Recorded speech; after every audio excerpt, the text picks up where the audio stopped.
Venom Computers. This is Intelligent Performance. Ishan Galapathy, welcome to the Intelligent Performance Podcast. An absolute pleasure to have you with us. Now, for those who are unfamiliar with Ishan's background, he's a specialist in the world of production and kind of manufacturing, supply chain manufacturing to put it more accurately. And he's spent 25 years in that domain, really helping companies such as some of the big end of town, Arnott's and Kellogg's, figure out how to do it well and how to do it better than perhaps they were doing it before. Continuous improvement management for Kellogg's previously. Ishan is really well placed to talk about what we're going to talk about today, which is all about engagement. How do you engage employees? I know CEOs will be tuning into this session across the country and arguably the world to hear something, because it's a massive issue for a lot of companies. So before we dive into that space, Ishan, tell us, what is your take on intelligent performance? Well, good morning, Michael. And geez, okay. Well, you're going to dive straight into it, right? No easy questions.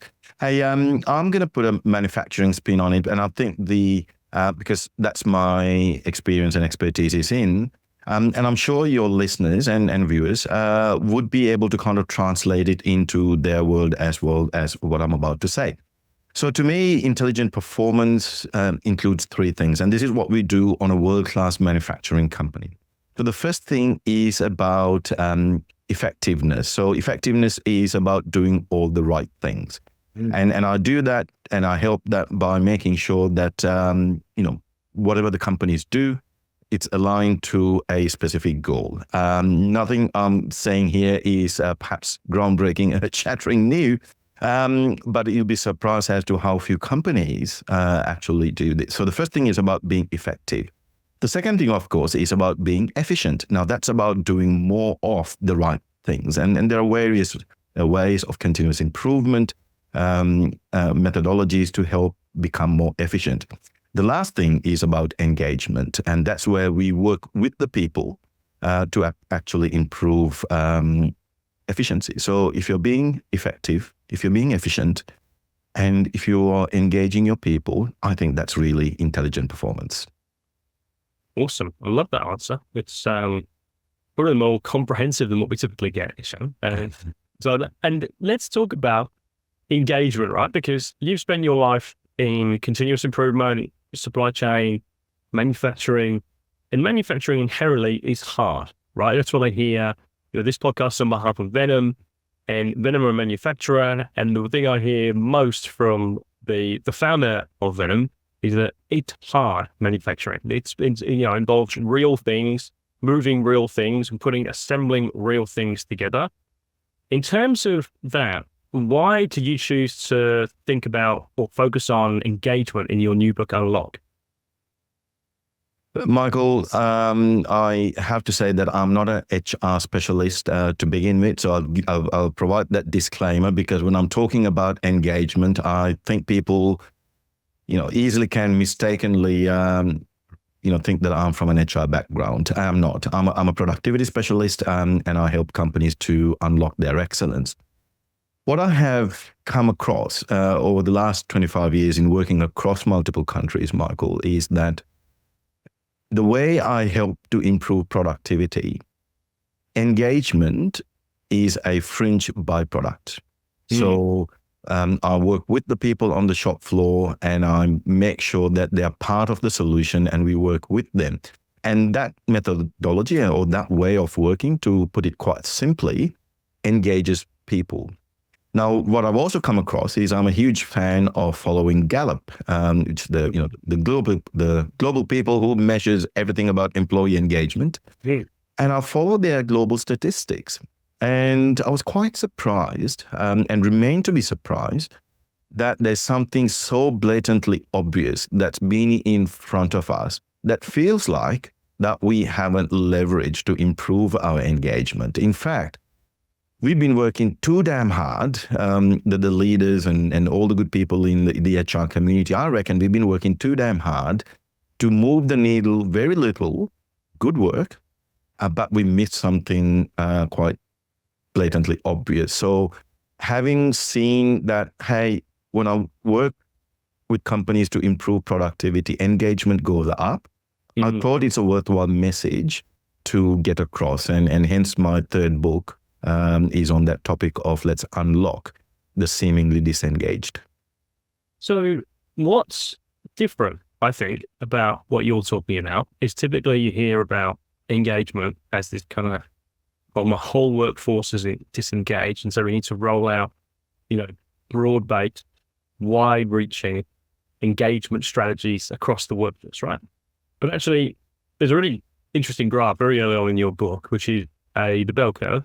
And actually, when I first looked at it, I thought there was a mistake because you focus on there's the engaged at the top, and what you say is that the kind of picture below is that the engaged kind of just grown a little bit.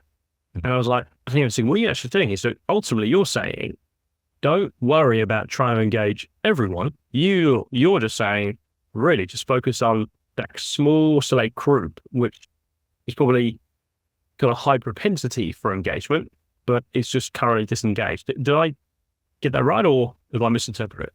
No, you haven't. You absolutely hit the nail on the head. So just to add a little bit more context, let me just double click on that Gallup engagement score. So over the last 15 years, Gallup's been producing global engagement results, and they publish it. So anyone can look at it on the internet.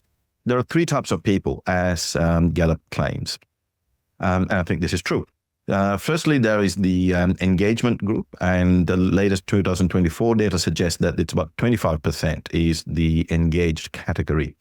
Then on the other extreme, there's about 15% who are extremely unhappy and disgruntled, right? So if you do your maths, then there's about 60% left, and that's the 60% that's categorized as disengaged, right? And if you're wondering who these middle fence-sitting, quietly quitting, disengaged people are, I reckon everyone knows who the engaged people are. These are the people that we always go to get things done, right? And there's only about 3 or 4 in every team. So you know who your hardworking, diligent individuals are. I reckon you also know who the disgruntled, unhappy people are. These are the people, if you sit next to the canteen for 20 minutes during lunch, you feel like your whole life energy is being sucked out of you, right? It's just, I call them the energy vampires, You walk away thinking, oh my God, these people, for them, nothing's right. The world, the politics, and the company, the machinery, everything's against to get them, but they also have all the answers to fix it as well, but they happily share all of that. Yeah. The remaining people that you haven't thought of, they're the quiet quitters. They are the fence sitters. And in my book, my subtitle is seemingly disengaged, because they're not disengaged. They are waiting to be involved and engaged. It's just that we missed it. And that's what's been blatantly obvious when I look at the numbers. So over the 15 years, if you look at that data, which is available for anyone, the engaged number is going up and the unhappy, disgruntled number is coming down, very clear. So you would think, what's the problem? That's good work, isn't it? Well, yeah, until you start looking at that third number, which is that fence sitters. That number, 60% or give or take, is just a flat line, right? There's a little bit of a bump around 2013, but other than that, it's just a flat line. So my whole hypothesis is that we've been working too hard to please the extremely unhappy, when we should have just leave them alone and work with the seemingly disengaged. And the way that I've worked with companies to improve productivity, it's shown me that it's so easy to tap into that pool. So hence the reason of that bell curve, the image that I shared with you.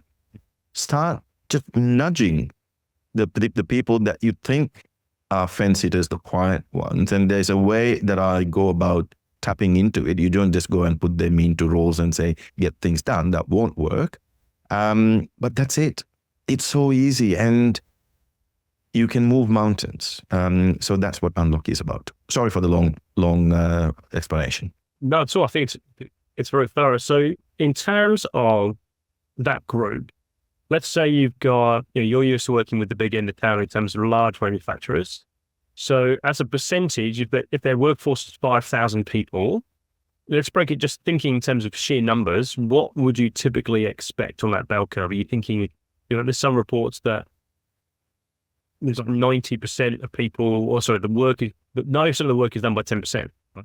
So do you think it's a bit like that in terms of like, if you took 5,000 or 10,000 to keep the maths really simple, is it 1,000 people who are really engaged, and then what's that kind of next chunk look like? If we look at the percentages, and so I shared the global numbers, 25, 60, 15. Australia specifically, I think it's about 27, but the disgruntled, but we have a bigger middle cap, right? So the fence cities. I haven't looked at the numbers specifically, but it feels right. And when I talk to the leaders, they also share that, yes, it feels right. What's definitely right is that the engaged category, right? Typically in teams, in any team, whether it is an executive team or a frontline team, like you got about group of 10, right? And in that group of 10, there's only about 3 or 4 that pulls the weight. Yeah. So not perhaps judging by the 10,000, but if I look at the team structure, and I think that's easy to grasp, the leaders tell, yeah, look, I'm always relying on the 2 or 3 people, and they're getting burnt out, exhausted, frustrated, and overwhelmed. And then they have to keep running the day-to-day job as well, on top of all the other stuff they need to do to improve the business and improve the business and manage the day-to-day. Yeah, was it? In terms of those people, so let's say those disengaged, talk us through, let's say, a bit of a process. Like, so do you need to do a formal evaluation firstly? Like, if you're a business owner listening to this, do they need to be surveying their team, or is it literally a matter of like, okay, cool, just assume this bell curve typically is what you're going to see in most companies? And is it really about, what would the kind of that first step be in terms of piecing together some sort of engagement turnaround, should we say? Yeah, how to unlock. There are surveys. So if you want to be scientific about this, and many companies, I don't want to name names, but I have named Gallup because I use the Gallup data in my book. But that's not the only one. There are many others. So you can use a scientific approach to measure engagement. And a lot of companies do, because that is the pulse check. However, that is the lag indicator. Like with everything else, you can measure it and then you go, that's what it is. So what do I do about it? Now, I think a lot of the lead indicators are, to me, are you always relying on those 2 or 3 people? So how many people are actually pulling the weight? Are you able to over-deliver on your business plan year on year? Mm-hmm. Are you relying on equipment, tech stuff, technology, i.e., are you always trying to spend money to fix problems? Mm-hmm. That's a sure sign way of, one thing, something's not balanced, right? Because there needs to be capital expenditure for sure, but in my world, there's CapEx and OpEx, and that's not operational expenditure. In my world, that's operational excellence. So there's the CapEx that you improve productivity, and there's the operational excellence piece that you improve productivity as well. So if you're not balanced in the way you improve the business, there's something wrong. And finally, if you feel like that you're spending far too much time trying to please those disgruntled people, there's sure sign, I think, lead indicators of that you haven't got great engagement. Now, to answer your question, having said that context, so how do people go about it? So I share the overarching concept of leave the unhappy, start with the engaged few, and then move the middle. Well, easier said than done, you might say. Well, not really. It is easy to do as well. So what I do is, if you think about any business, there's always projects. There's always initiatives. There are always, change management, transformation, new procedures. There's a lot of things to be done. Now, as a leader, I'm hoping that you have kind of got a plan, and we call these things fancy names of, annual operating plan or, strategic plan. I guess you got one of those things. Let's just assume you do, right? Because most leaders that I know of, they have a plan and they struggle to actually get traction to get the rubber on the road. Now, my way of getting traction and rubber on the road is you create those initiatives. I'm a big fan of 10 to 12 week initiatives. So everything I break it down into, can you get it done in 10 weeks? If not, narrow down the scope and make it such that something is achievable in 10 to 12 weeks. Why? Because it neatly snugs into a 13-week business quarter. Yeah. We all work in business quarters. So I want something to happen that's tangible, that's measurable, where we can say we've moved the needle in some shape or form. We've implemented something, we've improved something. So I look at those 10 to 12 week initiatives, and I always start by getting those engaged individuals to lead those projects. Yeah. And I immerse those fence sitters, carefully chosen, into the project groups. So they are part of those little groups, about 6 or 7, no more, probably 7's too big as well, 5 to 6 perhaps, led by an engaged leader. Maybe there is another engaged person, and then you add these fence sitters. And you know what? They love it. And of course, you teach those leaders to, the art of facilitation, the art of delegation, so that the fence sitters just don't stay idle. You get everyone to do the work. And you know what? Progress is infectious, Michael, I find. And when there's a little bit of momentum, everybody gets excited. So the fence sitters, by osmosis, start delivering. They love the progress. They want to share. And that's how you move the needle. And if you just, involvement is the key word. And if you just do that and you try to just pin many of those projects carefully, I reckon you will hit or over deliver your annual plan, and you will also move the needle on engagement. Interesting. I think it's a great point, because I'm just thinking from experience here, is that when I come across, let's say, a disgruntled employee, maybe they're in my team, as an example, and the difference, as you say, that suddenly all of a sudden you can channel something they are enthusiastic about or are interested in, or maybe they've had a frustration about certain process, and now they have the chance to actually work on it, improve it. All of a sudden, like, oh wow, I'm being listened to. I can see my contribution is valued. It becomes this master of your own destiny to some degree, right? The tricky thing with that, though, is often that, at the end of that 12 months, sometimes you can have this, 12 weeks, sometimes you can have this elevated perspective, or even over, let's say you've done 4 projects in 1 year. Now it's like, well, what about my promotion? What about because I've become such a valuable thing. So how do you kind of navigate the downside of this? If you've got too many engaged people, do you think you've got a potential future hurdle, which you're kind of just setting yourself up for? No, not really, because one of the issues businesses talk about is the bench strength, the capability and the bench strength for career progression being very, very weak.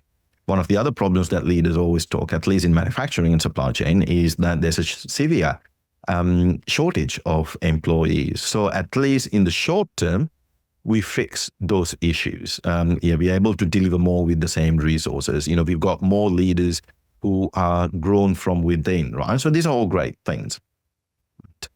But over the long term, I don't think so, Michael, because I share the story. There are plenty of stories in my book. It's filled, each chapter is filled with a personal story, experience, and also a global case study that I have researched. So I talk about the whole framework and the process through case studies in each chapter. So there's the story of Julian, who's been a forklift driver, who still is a forklift driver for this large multinational manufacturing company that I have worked with recently. And Julian's been, loading and unloading trucks since day dot. And he got involved in one of the very early projects, and we assumed, well, at least I did, that he was one of the fence sitters. Long story short, he, after about 2 rounds of being involved in those projects, he's now leading projects of problem solving. And during one of the breaks of a training session, I always find a way of grabbing a coffee or just having these casual chats. And this is where a lot of the gold nuggets have dropped out. Going like, oh my God, it's actually means something to this individual. So I was talking to Julian. I said, hey, Julian, mate, I see a lot of potential in you. I think you're just playing small in this company. Don't you want to be a supervisor? What's going on? And he said, Ishan, this is my full-time job, but I treat it like my second job because I don't have to think. All I have to do is just load trucks, and that's all that's been expected of me. And I do it safely, rain, hail, or shine. But Ishan, what you've shown me is that we can actually get things done. We can do it easily. And when I talk to the people on the line, they actually feel like they're working less, despite the fact that they're producing more. Ishan, to be honest, these are his own words. The hair on the back of my neck stood up when I heard this. Right? You're so profound, Michael. He said, Ishan, I feel valued and I feel like I'm adding value. Mm. And there are so many of such case studies or these anecdotal stories. And, some of these individuals can't, they don't speak, perfect English. And I don't mean that in a condescending way, but, English is my second language too. The thing is, these are intelligent beings. We are all intelligent human beings, but we don't tend to include, and somehow leverage that potential because we think we can fix it either through the digital piece or the technology piece, or as leaders, we think it's our responsibility to carry the whole burden on our shoulders and we fix it for them. And I say, no, you fix it with them. Yeah. That's the secret. So to come back to your question of, no, I don't think it's going to be a problem because people love recognition. Yeah, look, we all love extra money, right? I've still to come across someone saying, like, I've got enough, no, I don't need extra pay. We would all have put our hand out saying, yeah, love to have more money. But what I've also found is like the intrinsic motivators where people feel being valued, being given an opportunity to present at a town hall meeting, being given an opportunity to lead projects. They're given an opportunity where they can actually work with their employees to fix something. These things mean so much more than we actually think. Yeah. Oh, yeah. It's a really, and you're saying it means so much more from an engagement piece, right? As well, but also to come back to your question of, is it going to cause a problem where everyone's expecting promotions, everyone's expecting bigger pay packets? Yeah, but there's still, but it not to the problem of being detriment to the progression of the company. If anything, it helps them. It creates an environment where they can grow the company with confidence. I'm curious though, in terms of these case studies that you're referring to, what have you seen? What's the ROI? Let's talk about that from an engagement strategy. Putting extra effort into developing a project. What have you seen that tangible in terms of outcomes? Being the continuous improvement person and being the engineer I am, I'm glad you asked that question because I'm all about metrics and measurements and ROI. As I said, the work that I do, Michael, is in improving productivity where engagement is the happy byproduct. So I haven't measured the return on investment from improving engagement per se. But what I can tell is that when we do these projects and initiatives, we always measure improvement, right? Whether it's a reduction of wasted material or whether it's improved of throughput, which means you're making more items per hour, same resources, or using less labor resources. So they're kind of like the three levers, right, we work with. What I do know is that some of these early projects that we work on, 30, 40% Wow. upside. Same resources. Yeah, it is very common, very common from a productivity perspective. So, and this is why people get excited. People go, "Oh my God! Like we only used to make 100 units of those in shift, and we are making 135 units per shift. Same two people, and they feel like they're actually working less." Yeah. And that's the magic, because what we don't realize in factories, now this is true in the service sector as well, instead of working with a tangible product in the service sector, you're just basically working with a workflow where you're just basically doing your part and shifting it to somebody else. Same thing, the concepts readily apply.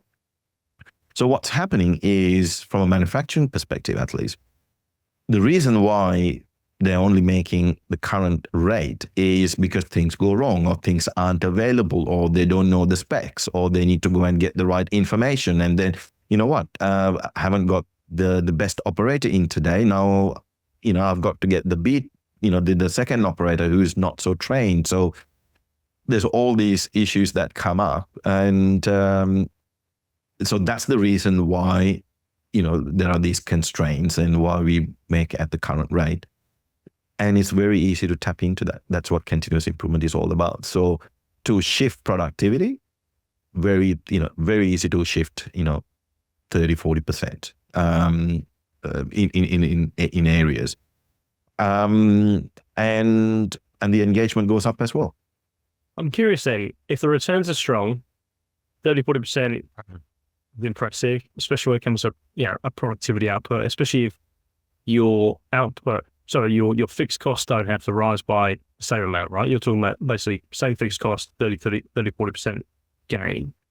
Why are companies finding it so difficult to do this? Why are so many business leaders that crikey, this is really tough. Like, I don't know how to manage these people, or I don't know what's going on. Why do you think it's become such an acute issue? I reckon from an engagement perspective, we've been following the Jack Welch 1980s management strategy, right? Which is promote the top 10% and fire the bottom 10.